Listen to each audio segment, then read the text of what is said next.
성경 말씀 찾아 읽겠습니다. 신약 성경 고린도전서 8장입니다. 지난주 본문하고 동일합니다.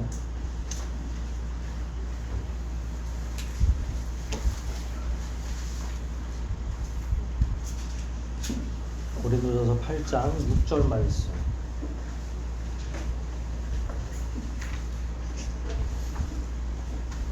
찾으셨으면 우리 목소리 합해서 합독하도록 하겠습니다.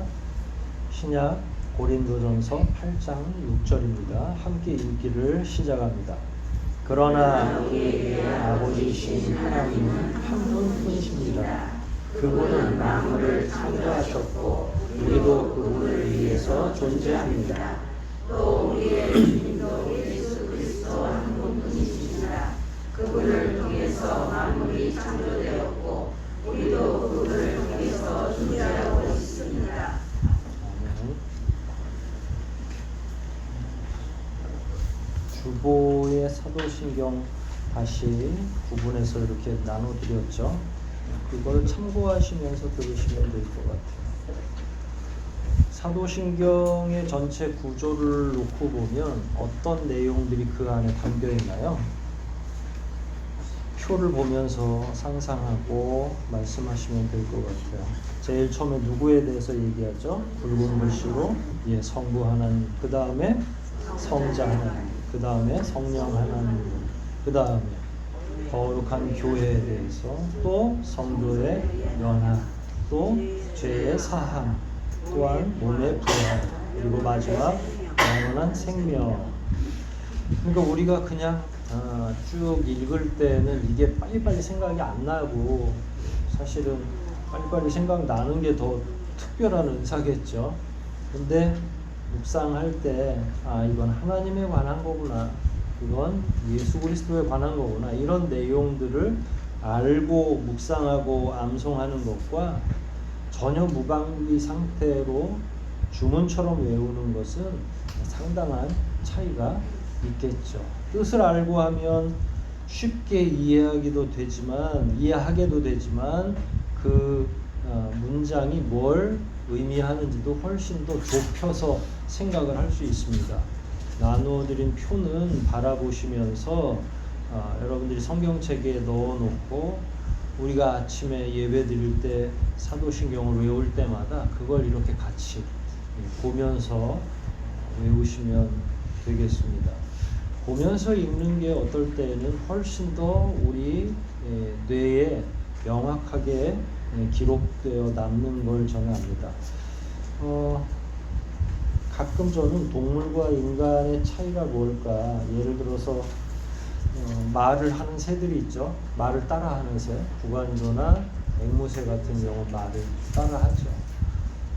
앵무새하고 구간조한테 열심히 사도신경을 가르쳤어요. 집사님 댁에서 아주 신실한 집사님이 욕을 하지는 않으니까, 욕하면 욕을 따라 하더라고요. 영화나 이런 데서 보면. 우리 구간조나 앵무새를 경건하게 잘 양육해야 되겠다 싶어서 사도신경을 열심히 가르쳤어요.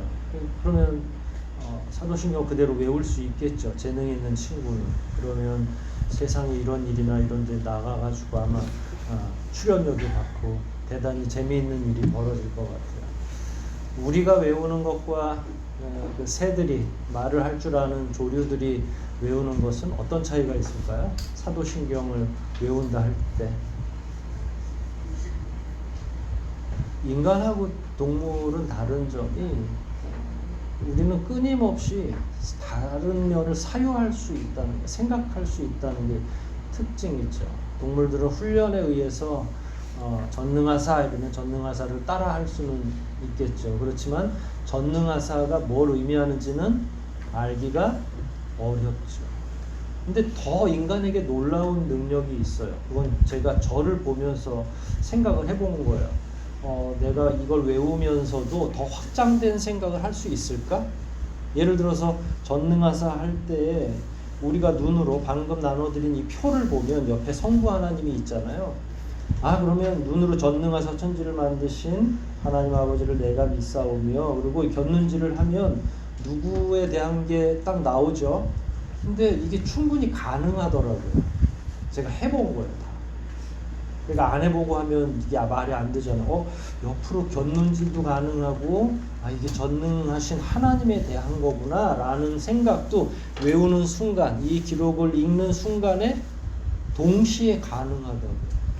그러니까 인간의 능력이 멀티한 거죠. 다양한 기능을 한 번에. 이게 이제 보통 컴퓨터에서는 멀티태스킹이라고 그래서 화면에 여러 화면을 막 한 화면에다가 여러 개를 띄워놓고 하는 그런 방식을 의미하는데, 그게 인간의 뇌하고 비슷한 거죠. 여러분들이 여기 있으면서 지금 집에서 먹을 거 생각하는 분들이 계시잖아요. 존재는 여기 하면서 딴 생각하는 분들이, 이게 멀티태스킹이거든요, 알고 보면. 근데 인간은 그런 능력이 있어요. 이 얘기를 왜 하냐면, 암송할 때 구간조처럼 암송하지 말라는 이야기예요. 앵무새처럼 암송하지 말고, 내가 지금 읽어가는 이 부분이 누구에 속한 건지, 심지어 우리가 이제 내용들을 쭉 공부를 할 거 아니에요. 오늘은 뭐에 대해서 공부하겠어요? 전능하신 하나님, 그래서 천지를 만드신 그 하나님에 대해서 공부할 건데, 그래서 한 줄을 쭉 읽을 때는 뭘 생각해야 되냐면 전능한 게 뭔지를 쭉 생각하는 거예요. 상상을 하는 거죠. 근데 또 거기에 너무 심취하면 다음 구절을 못 외우잖아요. 그 외아들 할 때 또 빨리빨리. 이게 훈련이 되면, 여러분 속독이라는 거 아시죠? 한눈에 한 번에 다 그걸 카메라로 찍듯이 읽어가지고 바로바로 장수를 이렇게 넘기면서 엄청나게 빠른 속도로 독서를 하는 건데, 인간의 능력은 가능한가 봐요. 그게 저는 속독은 안 해봐서 제가 확신이 없어요. 근데 그런 것까지도 가능한 걸로 봐서는 우리는 외우면서 다양한 묵상의 소재들을 활용하는 게 영 불가능한 건 아니다. 그러니까 우리가 예배 때 오늘도 우리가 사도신경 외웠잖아요. 여러분들은 사람으로서 외우셨어요? 아니면 앵무새처럼 외우셨어요? 사무새? 사람도 아니고 앵무새도 아니고 뭐처럼 우리는 무의식 중에 그걸 외우면 앵무새처럼 외우는 거죠. 이건 하등 도움이 안 돼요. 그래서 저는 여러분들이 읽으실 때 차라리 나누어드린 표를 보고 읽으시면 좋겠어요. 견눈질하면서 지금은 하나님 관련된 걸 읽어가는 중이구나, 예수님에 관한 걸 읽고 있구나. 그래서 사실은 그걸 그려서 여러분들한테 나누어 드린 거죠. 사도신경은 그냥 외울 때는 한 묶음처럼 보이지만 분류해 놓으니까 내용이 꽤나 많죠. 예수님에 관한 건 몇 가지예요? 10가지죠. 다음 페이지에 있는 것까지 보면. 네, 저는 2페이지로 지금 나눠 있어요. 설교문 작성 안에다가 넣어놨기 때문에. 성령은 한 줄, 교회도 한 줄. 누구께 제일 많아요? 예수 그리스도. 우리가 어떻게 보면 사도신경은 그 당시에 누구에 관해서 제일 고백을 열심히 한 거예요? 예수님에 관해서. 이 구절을 이렇게 보니까 한눈에 확 들어오잖아요. 통째로 외울 때는 잘 구별도 안 되다가. 첫 문장이 뭡니까? 전능하사 천지를 만드신 하나님 아버지를 내가 믿사오며. 믿음의 주체가 나라고 하는 건 지난주에 우리가 열심히 배웠죠. 남이 외우는 게 아니라 내가 그걸 왜 믿는지, 어떻게 믿는지가 마음속에서 끊임없이 계속 묵상되어져야 되는 거예요. 이 첫 문장과 관련해서는 오늘 읽은 본문 안에 고린도전서 8장 6절 안에 다 나와 있고, 고린도전서 8장 6절은 사실은 첫 문장보다 더 넓은 거, 예수 그리스도까지도 포괄하고 있는 거죠. 그러니까 전능하신 하나님에 관해서 쭉 본문을 통해서도 묵상이 가능한 거죠. 자, 이제 제가 어리석은 질문을 하나 드릴게요. 그러면 왜 첫 번째 이게 이제 나는 믿습니다라고, 다른 일종의 이제 외국어는 어순이 도치가 돼 있어요. 그리고 때로는 외국어가 훨씬 더 본문을 이해하는데 편하죠. 외국어는 그냥 처음에 나는 믿습니다가 먼저 들어가요. 그러니까 그게 훨씬 더 중요할 수 있다는 거예요. 내 믿음이라고 하는 사실. 나는 믿습니다. 뭘요? 전능하시면서 천지를 만드신 하나님을. 이런 식으로 외우게 되어 있는데, 그냥 어리석은 질문은 그거예요. 우리가 하나님을 믿는다, 전능하신 하나님을 믿는다라고 하는 걸 내가 고백하는 게 어떤 의미가 있을까? 이걸 꼭 고백해야 되나? 라는 거예요. 우리 지난주에 왜 고백해야 된다고 말씀드렸죠? 아이고야, 또 다 까먹으셨구나. 하나는 언제 때 고백한다고 그랬어요? 뭐 받을 때? 세례 받을 때. 또 하나는요? 누구 때문에? 이단 사이비 때문에. 이단 사이비들이 하도 예수님에 관해서 이런저런 말들을 하니까 그게 아니야! 라고 명확하게 선언도 하고 고백도 하는 것. 또 하나는요? 자기 믿음을 확증을 하기 위해서. 그래서 순교회 때나 이럴 때는 순교를 직전에 두고 배교하지 않기 위해서도 이런 내용들을 읽는 거예요. 왜냐하면 그 당시엔 성경이 1성경 시대가 아니었어요. 성경을 갖고 있을 수가 없는 거니까 그걸 어떻게 다 외우겠어요. 그런데 함축되어 있는 성경의 전체 내용을 보니까 하나님의 창조와 예수의 구원과 마지막 우리의 영생이 담겨 있는 거구나. 성경을 요약하면. 그러면 그것을 교리로 이렇게 만들어 보면 어떨까 해서 쭉 나열을 해놓은 거죠. 그러니까 3가지 정도의 이유 때문에 우리가 사도신경을 신앙으로 고백한다라고 표현을 했잖아요. 그럼 그게 진짜로 나에게 어떤 유익이 있는가? 나의 믿음을 고백하는 게 어떤 의미가 있는가? 이게 중요한 질문이라는 거예요. 여러분, 믿음이 필요한 이유가 뭔지 아세요? 왜 믿어야 되죠?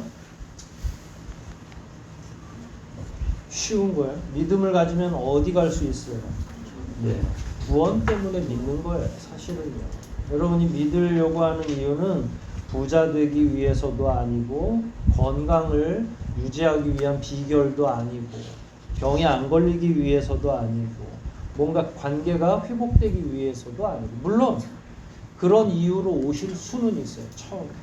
그렇지만 하나님을 인격적으로 만나면 병을 고쳤는데도 계속 병 때문에 예수를 믿는 건 아니잖아요. 그 다음에는 어떻게 생각해요? 그럼 믿음이 점점 더 성장하고 하나님과 내가 교류하고 교통하는 그런 관계로 점점 나아가는 거죠.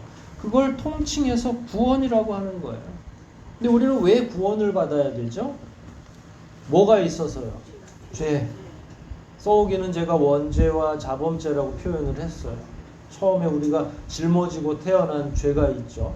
인간은 다 자기도 모르는 사이에 자기의 의지하고는 상관없이 죄를 가지고 있어요. 그 다음에 이제 자범죄라고 해서 또 알면서도 짓는 죄들이 있죠. 이게 해결이 돼야 구원을 얻는 거예요. 근데 우리 스스로는 구원할 수가 없죠. 영원히 멸망할 수밖에 없는 거예요. 그래서 죽음을 향해서 계속 달려가는데 육신만 죽는 게 아니라 영혼도 멸망 상태에 놓이는 그 영혼의 멸망 상태는 하나님과 같은 곳에 살 수 없는 걸 의미해요. 하나님이 계신 곳이 영원한 하나님의 나라, 우리 표현으로는 천국이라고 보통 표현을 하는데 하나님이 계신 곳이죠. 그건 우리가 기거하는 이런 공간과는 좀 다른 개념이에요. 여하튼 죄의 문제가 해결이 돼야 그분과 함께 영원히 살아갈 수 있는데 우리는 우리 스스로의 죄도 제대로 해결하기가 어려운 거죠. 여러분 죄를 여러분이 해결할 수 있어요? 형사적으로나 민사적으로는 가능하죠. 보통 재판을 받으면 벌금으로 내라 그러면 벌금 나고 그 다음에 그게 지워지면 해결됐어 이렇게 생각을 하죠. 그러나 영 안에서 짓는 죄들은 우리가 돈으로도 해결 못하고 다른 의와 공로로도 해결 못해요. 자기 의와 자기 공로로는 절대로 해결할 수가 없죠. 이걸 해결하기 위해서 우리는 절대로 해결할 수 없지만 이걸 해결하기 위해서 하나님이 방법을 강구하시는 거죠. 하나님께서 인생들을 불쌍히 여기셨고 그 방법을 강구했는데 누구를 통해서 구원의 길을 마련해 주신 겁니까? 예수님을 통해서. 근데 이것도 참 오묘하죠. 예수님 통해서 구원했는데 예를 들어서 우리가 학제처럼 우리가 학교 다니는 것처럼 아예 법으로 정해져 있으면 자 유치원 나와야 되고 어린이집이든 배워서 어디를 가요? 그 다음에 초등학교를 가고 그 다음에 졸업했으면 중학교를 그 다음에 고등학교를 원하면 대학교도 갈 수 있죠. 근데 구원은 방법이 다 달라요. 우리가 학력 인증을 받으려면 모두가 다 그 과정을 거쳐야 돼요. 초등학교도 나와야 되고 중학교도 나와야 되고 고등학교도 나와야 그 그게 학력 인증이 되는 거죠. 근데 구원의 인증은 개별적으로 달라요. 어떤 사람은 유초등부 어린 시절부터 교회에 다니다가 구원받은 사람들이 있죠. 어떤 사람은 50에 구원받는 사람들이 있어요. 어떤 사람은 60년, 70년을 허송세월 하다가 마지막 순간에 구원을 받기도 하죠. 하나님께서 저마다 다른 방식으로 만나주시고 다른 방식으로 구원해 주시는 거예요. 근데 그 당시에는 우리가 그걸 알아요? 몰라요? 내가 이렇게 구원받았다라는 걸 알 수가 없죠. 언제 인식하게 돼요? 언제 내가 구원받았구나라는 걸 인식해요? 실제로 하나님과 만나서 내가 누구인지를 알 때에 내가 그렇게 구원받은 거구나. 여러분, 심지어 그런 경우도 있죠. 병을 고치기 위해서 예수를 만나요. 예수를 믿으려고 교회에 와요. 근데 그렇다고 해서 그 당시에 병은 고칠 수 있지만 인격적으로 그 즉시 예수를 만나는 건 또 아니더라고요. 그러니까 그 순간에 만나면 최고죠.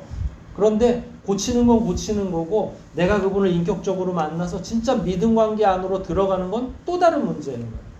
하나님께서 이런 방식으로 우리를 다 구원해 주셨어요. 구원해 주신 게 감사해요? 안 감사해요? 되게 안 감사한데 이게 답이 감사한 거니까 다 감사해요. 뭐 이렇게 표현하시는 거. 자, 감사하면 치사를 해드려야죠. 누가 구원해 준 거예요? 하나님이 예수 그리스도를 통해서 성령의 역사를 통해서 우리를 일일이 구원해 주신 거죠. 그러면 우리는 그 다음에 감사를 표현하는 걸 소위 믿음을 표현한다고 하는 거예요. 근데 믿음의 표현 방식 중에 헌상을 할 수도 있고 내가 몸소 봉사를 할 수도 있고 헌신이라고 보통 이야기하죠. 그래서 어떤 사람들은 선교사가 되기로 작정하기도 하고 목회자가 되기도 하고 평생 주님의 일을 하기 위해서 평신도 사역자가 되기도 해요. 여러분들은 다 거기에 속해 있는 분들이죠. 그게 감사의 표현, 믿음의 표현이에요. 근데 이걸 말로 할 때는 어떻게 되느냐라는 거예요. 지금 구원의 문제 쭉 다루었잖아요. 구원 받았어요. 너무 감사해요. 그리고 감사의 기도도 올릴 수 있고요. 또 하나의 방법이 자기의 하나님에 대한 믿음, 신념을 이렇게 표현하는 것도 하나의 표현이 믿음을 잘 표현하는 거예요. 사도신경은 그래서 우리의 믿음 표현의 순간 하나님 제가 어릴 때는 아무리 외워도 잘 모르겠는데 요즘 한 구절 한 구절 다시 읽고 묵상해 보니까 이게 결국 저 구원해 주신 거. 왜냐하면 예수 그리스도의 구원의 내용이 쫙 담겨져 있잖아요. 우리가 그거 한 구절 한 구절 다 배우게 되면 어떻게 했어요? 그분이 나 때문에 이렇게 태어나셨구나. 이렇게 고난 받았구나. 그때마다 여러분들은 그냥 멀뚱멀뚱 좀 구간조가 외우는 것처럼 그렇게 바라만 보고 있는 게 아니라 끊임없이 계속 사유하게 된다는 거예요. 묵상하게 된다는 거예요. 내 구원이 어디에서 왔는지. 왔는데 감사가 없어. 밍밍해. 그건 사람이 아니죠. 또한. 사람이 짐승과 다른 것 중에 하나는 감사할 줄 알아야 돼요. 물론 애견 애묘하는 분들은 꼬리를 치는 걸 이렇게 감사의 표현으로 하지만 우리는 하나님께 그 정도 아니죠. 우리는 입술을 열어 찬양도 할 수 있고 기도도 할 수 있고 신앙을 이렇게 고백할 수도 있고 사도신경은 감사의 표현이기도 해요. 원래 우리의 믿음은 하나님과 우리의 개별적인 관계에서 나오는 거예요. 여러분들이 믿음의 연륜이 얼마나 되는지를 굳이 보여주지 않아도 돼요. 왜냐하면 그건 여러분과 누구 사이의 관계이기 때문에 하나님과 은밀한 관계이기 때문에 그런데 때로는 공적인 관계 앞에서 고백해야 될 때도 있는 거예요. 그게 지난번에 배웠던 거예요. 세례 받는데 그대는 하나님을 유일하신 그대의 구원자로 믿습니까? 라고 하는데 아니요 라고 얘기할 수는 없잖아요. 세례의 서약들은 사실은 혼인 서약하고 아주 흡사하거든요. 하나님 한 분만을 바라보면서 살기로 작정하는 거예요. 거기에 구원의 내용들을 쭉 얘기를 해야 되는데 아닙니다. 저는 그것을 믿을 수가 없습니다. 그러면 파괴가 되는 거예요. 계약 자체가. 그래서 때로는 우리의 믿음을 개별적으로 외부에 보일 필요는 없지만 때로는 그런 경우에는 공적으로 표현할 필요가 있는 거죠. 공적으로 밝혀야 될 의미가 있다는 거예요. 그런데 예배 가운데는 우리가 한 공동체임을 말하기 위해서 서로 이렇게 둘러보는 거죠. 혹시 이단은 안 왔나? 왜냐하면 이단들은 이거를 외울 수가 없잖아요. 삼위일체 하나. 그 당시 초대교회 때는 이단들 때문에도 이거를 외웠다고 그랬잖아요. 자, 고백하는지 안 하는지를 경청할 수 있는 거죠. 그러면서도 공동이 고백을 하지만 그 순간에는 적어도 내가 하나님을 만난다는 마음으로 이걸 고백하는 거예요. 그래서 나는이라고 하는 주체의식이 굉장히 강하게 남아있어야 돼요. 근데 오늘날은 어떤가요? 오늘날에는 왜 필요하죠? 지난주에도 말씀을 드렸고요. 오늘날 이렇게 되돌아보면 세례도 너무 뭐라 그럴까요? 무르게 주죠. 세례는 그냥 나이 되고 내지는 믿음이 있다고 얘기하면 줘요. 저희도 어떻게든 그렇게 안 하려고 노력은 하지만 그걸 어떻게 내면을 다 까뒤집어서 알 수 있겠어요. 그래서 열심히 공부도 하고 진짜 믿음이 있는지를 확인합니다. 청소년들에게도 어른에게도. 이 시대처럼 특별하고 이상한 이단들이 난무하는 시대도 많지 않죠. 여러분, 이단이나 이상한 사람들이 난무하는 시대가 어떤 시대인 줄 아세요? 살기 좋은 시대가 아니에요. 우리를 끊임없이 현혹하는 것들이 많아지는 시대. 여러분, 점집도 은연중에 많아지고 있죠. 이단들도 사이비들도 점점 많아지죠. 왜 그런 줄 아세요? 세상 사는 게 쉽지가 않아서 그래요. 어떻게든 뭔가에 의지하고 싶은데 기독교가 제 역할을 못하니까. 교회가 만약에 제 역할을 하면 다 어디로 와야 돼요? 구원받고 마음의 안위를 받고 상처를 치유받기 위해서 다 어디로 와야 돼요? 영혼의 약방처럼 여겨지는 이 교회로 다른 사람들이 몰려와야 되는 거예요. 근데 교회 가기 싫은 거예요. 왜요? 너나 나나 뭐 비슷해 보이는데 뭘. 이단과 사이비도 난무하고 있죠. 참된 구원을 받을 수 없을 것처럼 여기죠. 연일 매스컴에서는 교회가 부정부패가 있는 것처럼 보여지기도 하죠. 그러니까 어디에 자꾸 눈을 보여요? 이상한 사이비, 이단. 우리가 참으로 진리를 믿으면서 그런 것들과 싸워야 되는 것 자체가 비애가 있는 거죠. 아니, 비슷해야 경쟁을 하는 거잖아요. 진리끼리 얘기하는 거는 가능하겠어요. 그런데 진리가 아닌 것들과 어깨를 나란히 한다고 하는 게 비통한 거죠. 이 시대의 교회가 줄어들고 있고 이상한 신앙들이 난무하고 있다는 건 하나님 앞에서 너무 부끄럽고 죄송한 일인 거예요. 사도신경을 외워야 되는데 사도신경을 공부해야 되는 이유가 그런 것 때문이라는 게 참으로 비통할 뿐인 거죠. 초대교회보다 나아진 게 거의 없는 거예요. 이 시대에도 여전히 우리의 믿음이 필요한 거죠. 믿음을 보이면서 동시에 하나님에 대한 믿음을 묵상할 필요가 있는 거죠. 이런 시대일수록 더 깊은 개인적 믿음이 필요한 거예요. 저하고 여러분들이 그냥 널널하게 믿음 생활해 가지고서는 하나님과 우리 사이가 견고해지지 않는 거예요.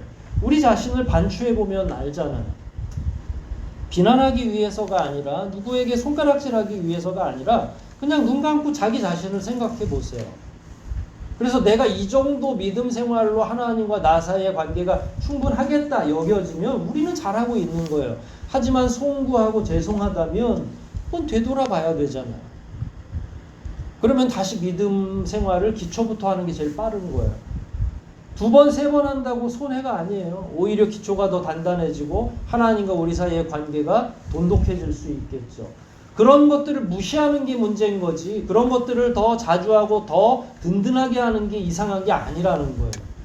그러면 사람들이 그럴 수도 있죠. 아니 뭘 사도신경 그거 어릴 때 다 외우는 걸 그걸 뭘 또 공부해 라고 얘기할 수 있죠.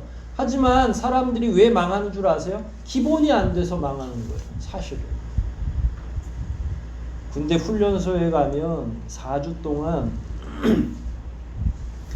훈련소에서 뭐만 가르치는 줄 아세요? 주로 제식훈련만 가르쳐요. 2주간 거의 제식훈련 가르치는 것 같아요.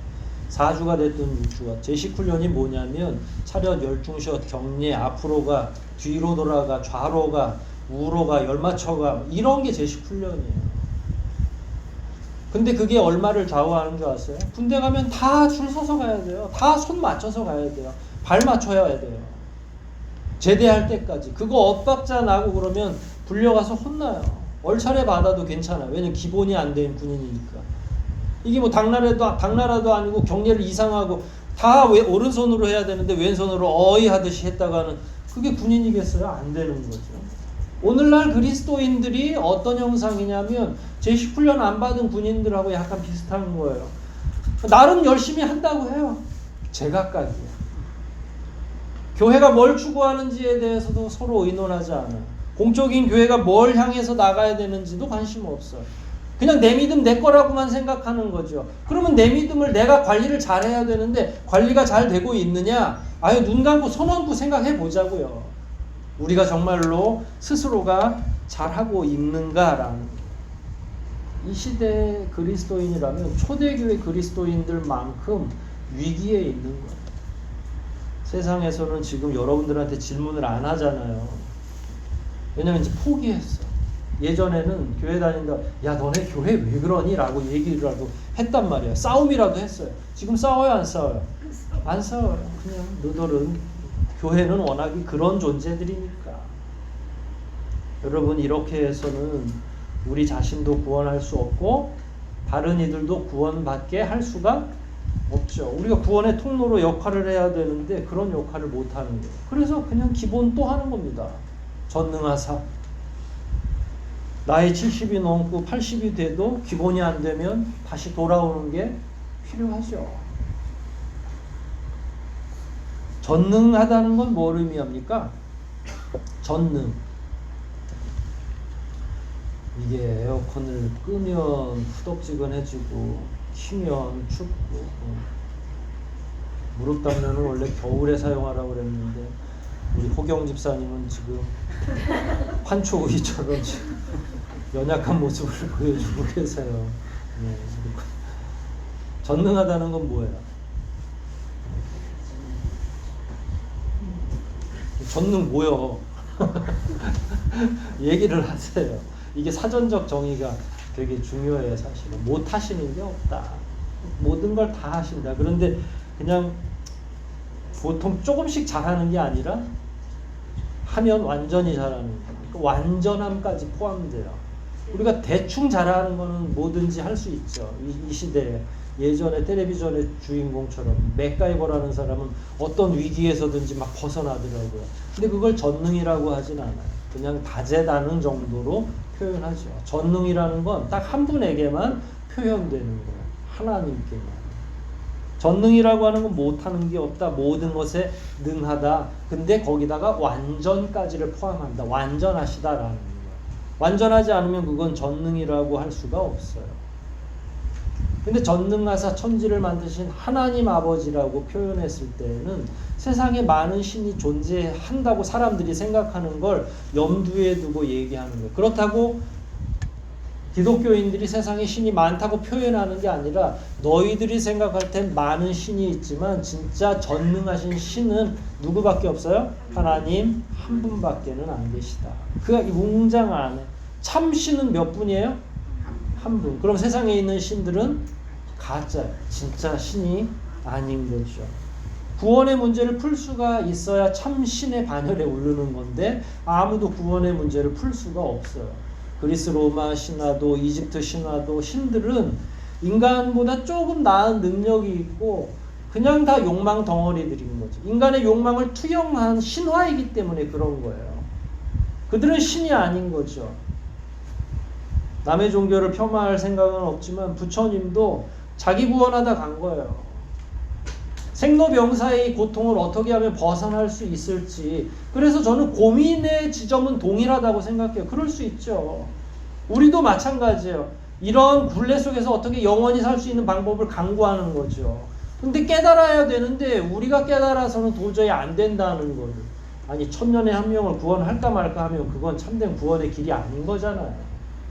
그래서 우리는 누구에게 집중하는 거예요? 하나님 아버지에 집중하는 거죠. 구원의 문제를 풀 수 있는 유일한 분. 근데 구원의 문제를 누가 풀 수 있냐면 전능해야 풀 수 있는 거예요. 왜냐하면 한 사람 구원하는 게 아니기 때문에.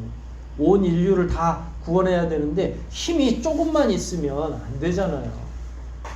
근데 그 많이 있는 힘을 표현하는 게 전능하다라는 거예요. 성경에서는 하나님의 전능성을 다양한 방식으로, 그러니까 능력의 표현 방식을 다양하게 설명하고 있어요. 누군가 병을 고쳐준다거나 생명을 연장시켜준다거나, 그보다 하나님의 전능성이죠. 홍해를 가르는 거는 전능성 아니겠어요? 맞죠. 하지만 그거보다 더 강하게 설명한 게 바로 천지 창조예요. 창조는 무에서 유를 만들어내는 거죠. 그러니까 무라는 건 아무것도 없는 거예요. 공허한 거, 흑암이 공허한 거, 어둠만이 캄캄하게 있는 거. 저 하늘에 별도 없었을 때에 하나님이 말씀으로 그 모든 것들을 만드신 거죠. 창조는 전능성을 담보하는 거예요. 전능성이 없으면 아무것도 못 만들어. 여러분과 저도 손재주 능력이 있어야 뭔가를 만들어내잖아요. 요리도 마찬가지고 뭔가 손으로 만들어서 만지작만지작해서 만들어내는 것도 능력이에요. 근데 우리는 전능하지는 않으니까, 그래서 아까 다재다능이라고 얘기한 거, 능력이 있는 건 맞아요. 하지만 천지를 창조하는 건 어때요? 스케일이 다르죠. 그건 인간이 해낼 수 있는 게 아니에요. 가짜 신들이 만들어낼 수 있는 게 아니에요. 창조는 전능하신 하나님만이 할 수 있는 거예요. 그래서 창조는 곧 전능성을 그대로 의미하는 거예요. 전능성은 곧 창조를 의미하는 거죠. 전능을 창조하심으로 설명한 이유. 여러분이 이 사도신경을 처음에 외웠을 때 시대적 배경도 있는 거예요. 그러니까 전능하사 홍해를 가르신 하나님을 내가 믿사오며 이래도 되잖아요. 전능하사 누구를 고쳐주신 하나님을 내가 믿습니다 라고 해도 돼요. 근데 창조를 얘기한 건 뭐예요? 왜 그랬을까요? 이게 이 질문이 그 전부터, 원시 철학의 시대부터 사람들이 계속, 예수님 오시기 훨씬 전부터 200년, 300년, 500년 전에 철학자들도 도대체 이 지구는, 이 덩어리들은 어디에서 왔을까를 고민하는 거예요. 그래서 기왕에 신앙을 고백하되 사람들의 궁금증, 왜냐면 어차피 그러면 너네 이 지구는 누가 만들었어? 라고 공격할 게 뻔하니까. 그러면 거기에다가 뭘 넣는 게 제일 좋겠어요? 이 세상이 어떻게 만들어졌는지를.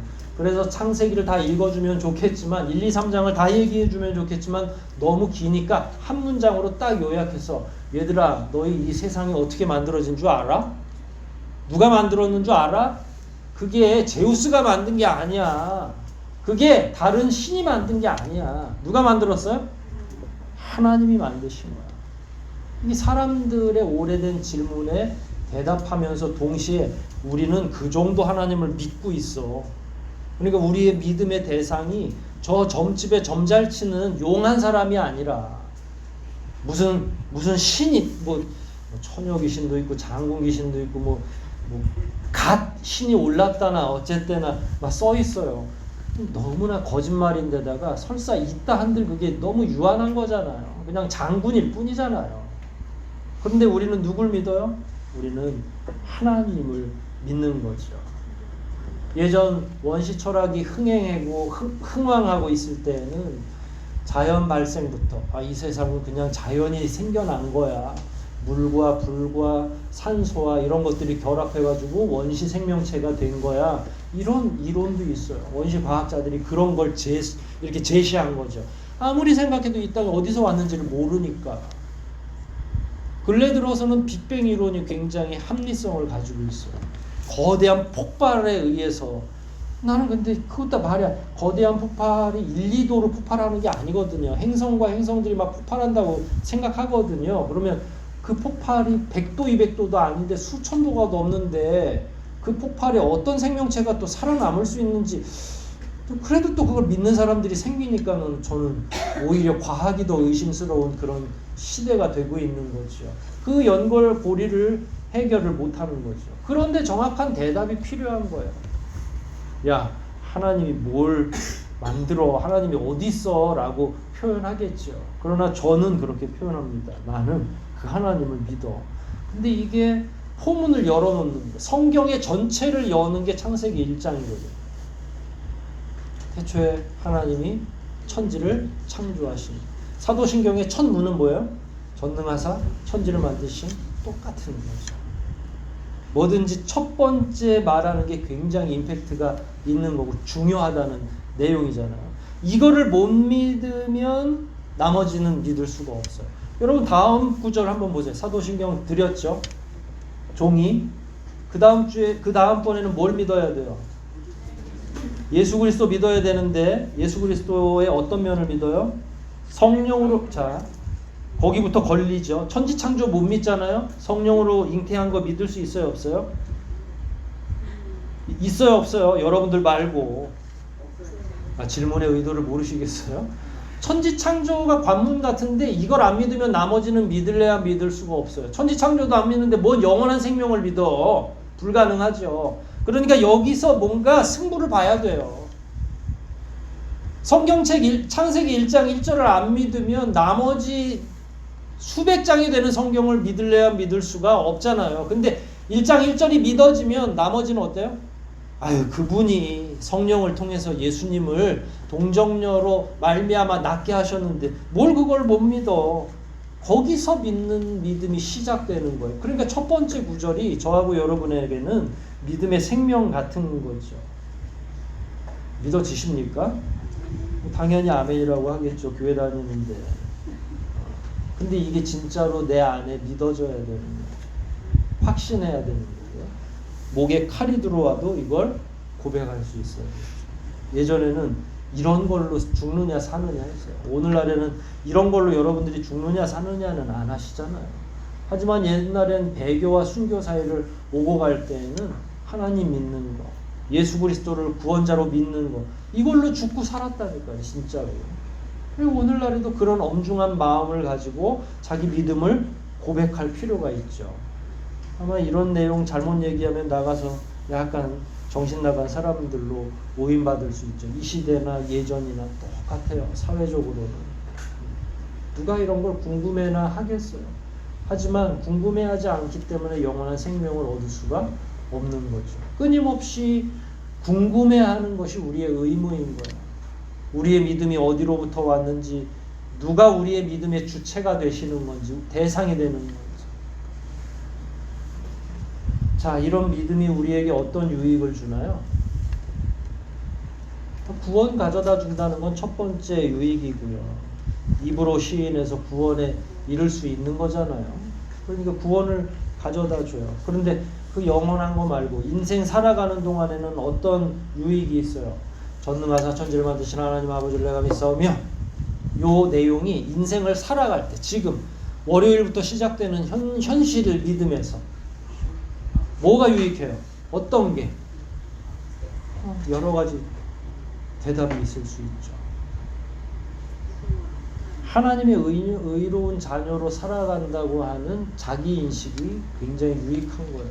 내가 이 세상 살아갈 때 도대체 어디쯤 가고 있는지, 내가 누구의 자녀로 살아가고 있는지 모를 때가 많아요. 여러분, 자기 정체성에 대한 확신, 여러분 이제 이게 진짜 그렇게 될지 안 될지는 모르지만 사춘기가 있죠, 어린아이들이. 근데 사춘기는 어디로부터 시작되냐면, 이게 전능하사 천지를 만드신 요게 굉장히 중요한 질문이거든요. 이게 잘 해결이 안 되기 때문에 사춘기가 시작이 되는 거예요. 사춘기 질문들이. 제가 상담도 무시하고 다 무시해서 하는 말이 아니라 실제로 내가 어디로부터 왔는지. 아니, 생물학적으로는 부모가 나를 낳은 건 알지. 그러나 인생의 목적을 놓고 생각해보면 전혀 다른 문제가 나오는 거예요.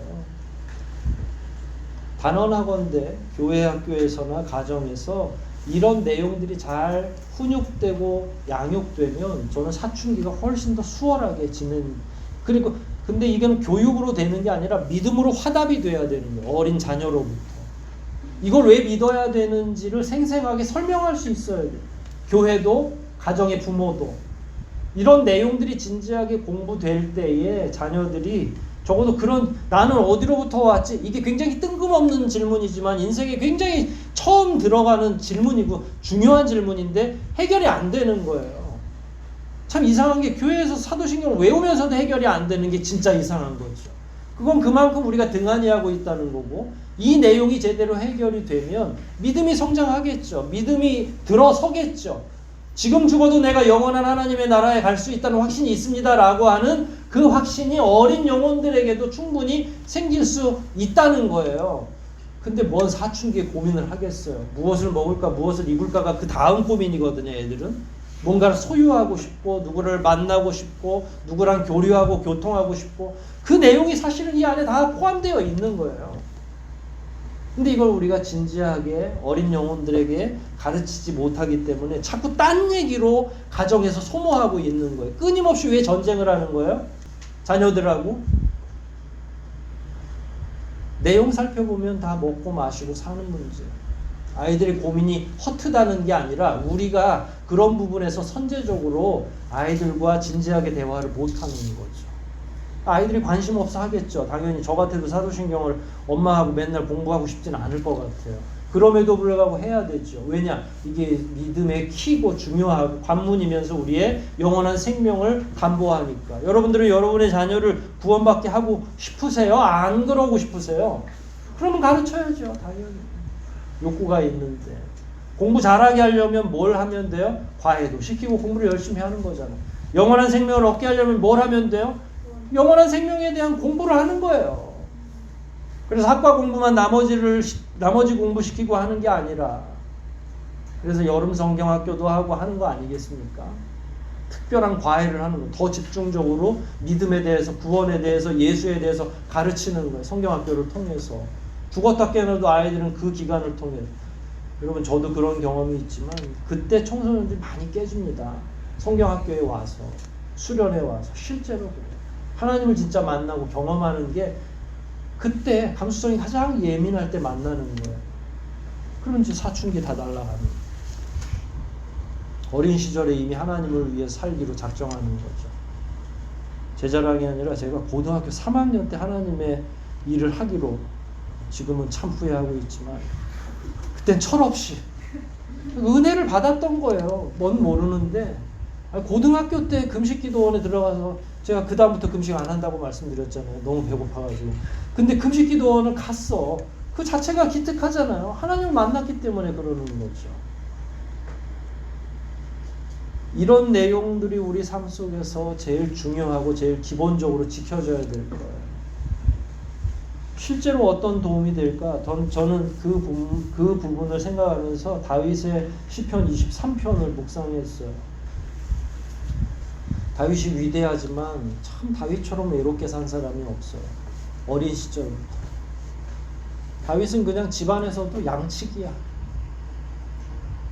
기름 부으러 왔는데 다윗이 나타날 때까지 아무도 다윗에게 신경도 안. 여기 아들 또 있지 않아? 라고 말했어. 양치러 갔는데 신경 안 쓰셔도 돼요. 여기 다 온 거예요. 집에서부터 이미. 실제로 이제 성인이 돼서 살아가야 되는데 장인들 사울로부터 늘 오해를 받는 거죠. 그래서 사울이 막 죽이려고 해요. 노년에는 또 누구의 배반을 받아요? 아들 압살롬의. 여러분 제가 늘 그러죠. 다니엘 학교라는 게 있어요. 교회마다. 그럼 누구처럼 키우겠다는 거예요? 다니엘처럼. 그럼 다니엘이 받은 고난은 좀 어떻게 하실래요? 아니 마지막에 총리된 것만 다들 생각을 하지만 요셉 학교도 만들어요. 그 요셉 총리 대신 다들 또 직급이 높은 걸 좋아하시니까. 그러면 요셉이 경험했던 감옥도 한 번씩 보내겠어요? 그건 또 아니잖아요. 다윗이 위대한 왕이고 하나님의 가장 사랑을 받는 사람 중에 하나죠. 마음이 통하는 자였으니까. 그럼 다윗처럼 그렇게 위대한 인물이 되는 건 원하지만 다윗 같은 고난은 어떻겠어요? 늘 위기가 있는 거예요. 근데 두려워 마세요. 다윗처럼 키우면 다윗 옆엔 늘 누가 계셨어요? 하나님이. 억울해도 죄로 인해서 송구해도 하나님께 나아가서 기도하는 습성이 다윗에게 있는 거죠. 왜냐면 그분이 나의 아버지, 나의 목자라고 생각했으니까. 시편 23편의 백미, 저는 제가 생각할 때는 위로가, 여러분도 똑같아요. 결국 이게 우리의 인생의 위로인 거죠. 4절인 거죠. 내가 사망의 음침한 골짜기로 다닐지라도 그 다음에 뭐예요? 해를 두려워하지 아니할 것은 주의 지팡이와 막대기가 나를 안위하나이다. 내가 안위하나이다. 여러분 이것 때문에 우리가 하나님을 신뢰하는 거예요. 내가 그분을 믿는 게 이것 때문에 유익한 거잖아요. 그러니까 이게 남의 얘기고 다윗만의 얘기면 재미없잖아요. 우리의 믿음이 남의 거 배우려고 오는 게 아니에요. 진짜 중요한 건 누구 믿음이에요? 내 믿음. 내가 이렇게 생생하게 살아가느냐 못 살아가느냐가 중요한 거예요. 여러분과 저의 신앙 고백이 중요한 까닭은 바로 이런 게 우리 현실 안에서 이루어질 수 있기 때문에 중요한 거예요. 그럴 때 다윗의 하나님이 누구의 하나님이 되는 거예요? 나의 하나님. 그래서 여러분들이 정말로 사망의 음침한 골짜기 같은 인생길을 가더라도 두려워하지 않는 거죠. 누가 내 뒤에 딱 막대기 들고 계시기 때문에. 하나님 아버지가 그분이 천지를 창조하셨는데 내 아버지셨던 거예요. 이게 남의 아버지면 천지 창조가 아니라 그보다 더 위대한 일을 했어도 나하고 상관없는 일이에요. 만약에 대통령이 있는데 그게 남의 아버지야. 나하고 무슨 상관이야. 하지만 내가 내 아버지라면, 내가 대통령의 자식이라면, 왕의 자식이라면 이거는 얘기가 달라지는 거예요. 하나님과 우리 사이에. 그래서 내가 그를 믿습니다라고 하는 그 믿음의 고백이 나 중심적으로 변하는 게 그래서 제일 중요하다는 거예요. 다윗의 하나님을 믿는 게 아니라 그 순간에는 다윗에게 위대한 일을 해주셨던 하나님을 나의 아버지로 믿습니다라고 고백하는 거니까. 근데 실제적으로 일어나야 돼요. 이게 피상적인 게 아니죠. 하나님은 실제적인 하나님, 환상이 아니라 삶 속에서 만나는 하나님이에요.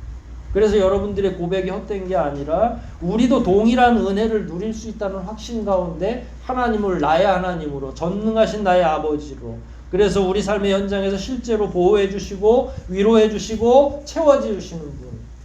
그게 여러분의 삶 속에서 매일매일 경험돼야죠. 왜냐하면 내가 매일매일 고백하고 있는데 그분이 여러분들의 고백을 듣고도 아유 너는 너 힘대로 살아라 라고 방치하시는 하나님이 아니잖아요.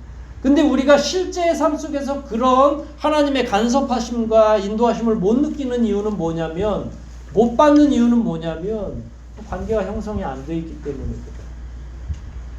그러니까 여러분들이 그냥 건성으로 아버지 이렇게 그냥 말만 부르는 거죠. 진짜 그분을 나의 아버지로 생각하고 있지 않으면서 입으로만. 그래서 구간조처럼 하지 말자고 하는 말씀이, 만일 그분이 실제하지 않거나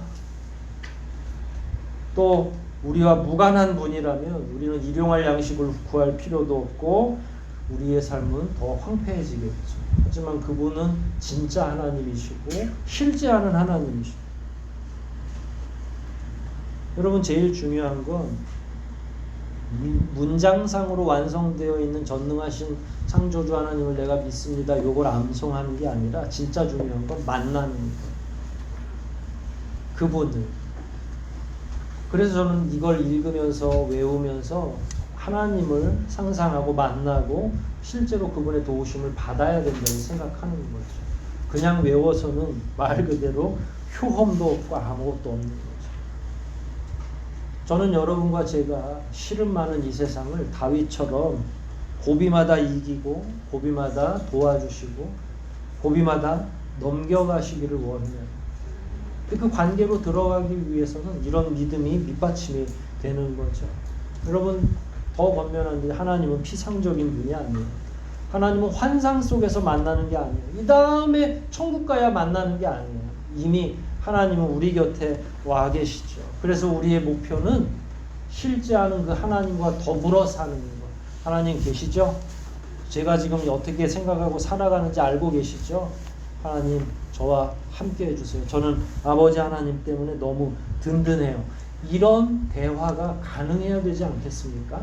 모쪼록 저와 여러분의 믿음이 전능하신 하나님을 믿는 것 그 이상으로 실제하는 하나님을 체험하며 살아가는 저와 여러분 되시기를 주의 이름으로 축복합니다.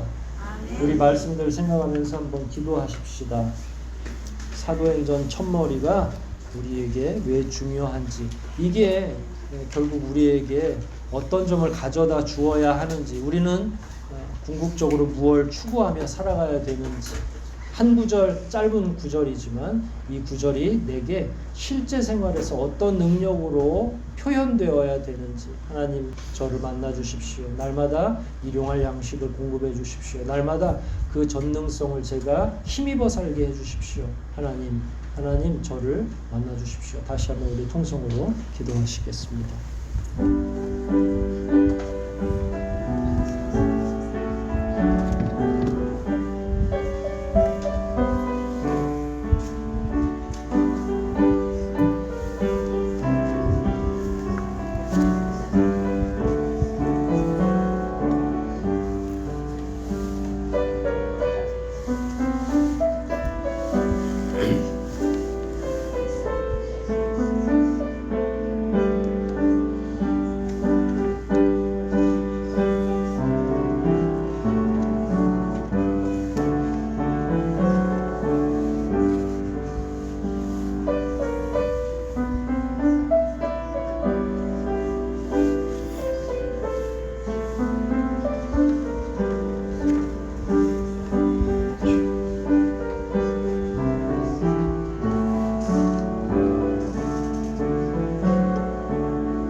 하나님 아버지, 오늘 우리가 전능하신 하나님에 대해서 배웠습니다.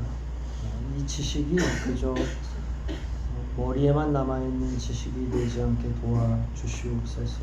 우리의 일상 속에서 하나님을 경험하게 도와주시고, 아무리 전능하신 하나님이라 할지라도 나와 상관이 없으면 무슨 소용이 있겠습니까? 우리를 기다려주시고 만나주시는 아버지 하나님을 실제 삶 속에서 만나고 누리게 하여 주시옵소서. 우리의 삶이 비록 험하지만 그럼에도 불구하고 위로받을 수 있는 유일한 곳이 아버지 하나님의 품인 것을 저희가 압니다. 외롭고 지쳐있는 우리 성도들을 찾아와 주시고 곁에 계시는 아버지를 마음껏 누리며 살아가는 저희가 되게 도와주시옵소서. 모든 것 주님께 의탁하오며 예수님의 이름으로 기도하옵나이다. 아멘.